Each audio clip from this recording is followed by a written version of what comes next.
IFL से भसीन साहब, good morning. बताइए मार्केट पर क्या व्यू है बजट के बाद? अब हाँ, गुड मॉर्निंग हेमंत। तो हमने अच्छा ही व्यू रखा है और हमें लगता है कि आप चाहे ना चाहें तो 11,200 तो निफ्टी पे आएगा ही आएगा। शायद इस हफ्ते ही आ जाए आरबीआई पॉलिसी के बाद, क्योंकि हमें लगता है RBI will may be cut 25 basis point और साउंड एक्सट्रीमली डविश। और बजट में हमने देखा है अच्छा बजट रहा है, इसमें कुछ नेगेटिव नहीं था। इनफैक्ट रूरल के लिए बहुत ही पॉजिटिव है, इनकम टैक्स स्लैब्स जो है मासेस के लिए है। So I think in the circumstances budget has been a very good event. और एक इवेंट खत्म होने से हमें लगता है ग्लोबल रैली जो लोग बाग मिस कर रहे हैं और जहां इंडिया ने नहीं पार्टिसिपेट किया, अब वो समय आ गया है। तो foreign flows will continue to be positive और local flows will be sellers to book profit. But हमें लगता है 11,000 to 11,200 is on the cards this week और नेक्स्ट वीक।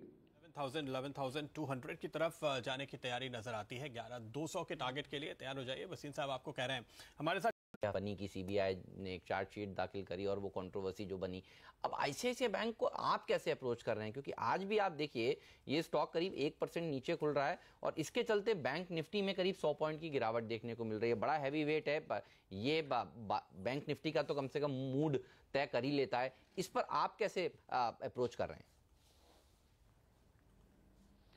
तो देखिए हेमंत, आज जैसे आपने कहा 260-65 से 380 हो गया, लेकिन दावे से कहते हैं रिजल्ट्स बहुत अच्छे हैं और चंदा कोचर का फैक्टर अब that will be decided by the law.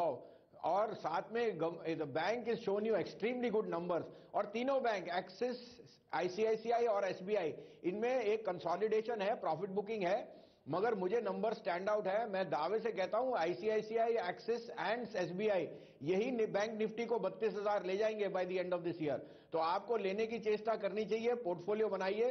मुझे लगा स्टेट बैंक के नंबर्स बहुत ही रोबस्ट थे।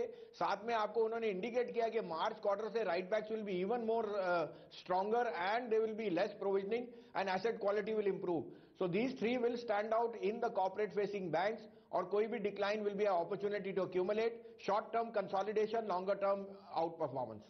ओके, तो यहां पर को पहले 30 तारीख को 3,000 करोड़, फिर 31 तारीख को 3,000 करोड़ और फिर बजट के बाद 1,300 करोड़ की बाइंग के आंकड़े आए। उसकी वजह से दरअसल जनवरी के आंकड़े भी पॉजिटिव हो गए और फरवरी की शुरुआत भी दमदार होती हुई नजर आई है। FIIs ने केवल भारत में खरीदारी नहीं की, पूरे एशिया में की है। क्या यह जारी रहेगा?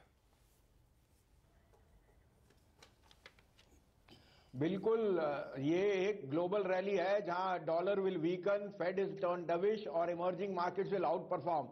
आप अगर ब्राजीलियन बोवेस्पा देखे, चाइनीज शंघाई इंडेक्स देखे, सब are hitting 3 months and all time highs. तो निफ्टी इज अंडर परफॉर्मिंग, ये क्योंकि एडीएजी, जी, डीएचएफएल ये थोड़ा सा अटकलियां है, but the broader strength is visible. तो अब on a lighter note FIS का ट्रेंड आपको जरूर दिख जाता है। 10,000 पे बेचते हैं और 11,000 पे दबा के लेंगे। और अब हमें लगता है यहां से बजट इलेक्शन तक आपको एक बाइंग स्प्री दिखेगी। So this is a time to fasten up your seat belt और जो अच्छे शेयर आप में जहां कन्विक्शन है वहां लेने की चेष्टा कीजिए। सेलेक्ट ऑटोज जहां हम बहुत बुलिश है as a contrarian play, and metals can be huge outperformers along with consumption. तो ये राय इस स्टॉक पर अगले